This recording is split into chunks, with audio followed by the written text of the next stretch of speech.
morning. Thank you so much for tuning into AZTV. Welcome to Arizona Daily Mix, coming your way in just a couple of minutes. We're going to be talking to an expert about body shaming at school, what parents and kids need to know. And also, we know the kids are going back to school, so some very important information with an expert this morning about body shaming at school and what parents and kids need to know to deal with the issue.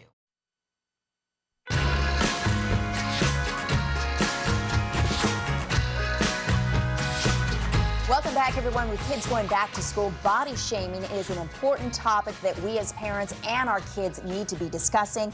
Here to talk more about that is Dr. Julie T. Anné. She is a licensed clinical psychologist and an eating disorder expert. So great to have you back on the show. Love being here. This is a very important topic. Let's talk first about what is body shaming. Body shaming is when kids are negatively comparing themselves to others, or other children are negatively comparing you to others. And they're doing it in a form that's really bullying. It's meant to intimidate, to put you down, to make you feel bad about yourself. And the statistics show that this is happening more so than we think, right? The statistics show that the majority of children are going to experience body shaming, and really what I call body bullying. 94% of adolescent girls, 64% of adolescent boys will experience body shaming. And even more heartbreaking is it's happening at younger and younger ages. There was a recent study that said, believe it or not, 6 and 7-year-olds are now body shaming each other based on weight. First grade, okay? So we need to prepare our kids. We need to let them know that it is out there. This is not about you, and there are ways that you can respond so that it doesn't continue. So that's why it's important for you then to get out there and educate us as parents, and also how to talk to our kids about the fact that this really goes back to bullying. It's not so much about the body.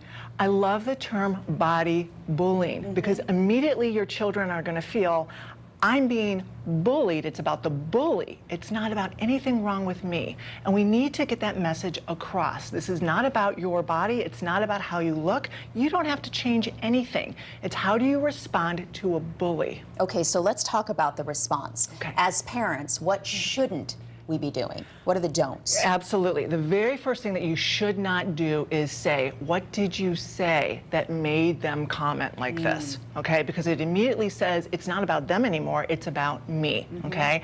Parents don't want to go in and try to fix the trait. They don't want to say, you're being teased about your weight, let's put you on a diet.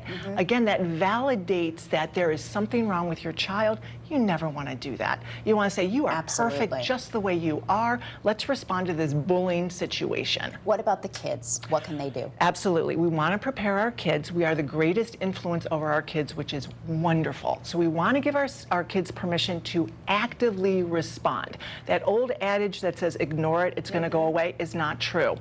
Bullies want to victimize people who are passive. So we want our children to be able to be assertive. We want them to respond directly, to stand up to the bully, to look them clearly in the eye, to speak directly to them using their name, and to say in an unemotional way, I'm sorry, Mary, that you have a problem with my body. I actually really like it, okay?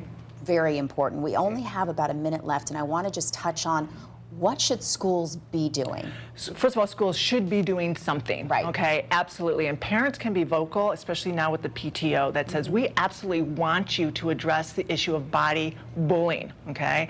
And they have to be very careful because a lot of them are focusing on obesity and weight. We're going back to weighing our kids. We're going into really even looking at what you're eating for lunch and inadvertently shaming our children in school. So schools need to be educated. I think they need to bring in consultants that really know what they're doing, and parents need to be vocal and say, we need you to do this. Absolutely, and we should keep in mind this is not something that just affects kids, girls I should say, but boys as well. Absolutely, both girls and boys get affected by body shaming and body bullying. Well, there's so much to talk about, so I invite all of you after the show to go to Facebook and our page, Arizona Daily Mix, and we're going to have more of a conversation about that on AZTV.com live. Thank you so much for being here. You're welcome. We'll be right back.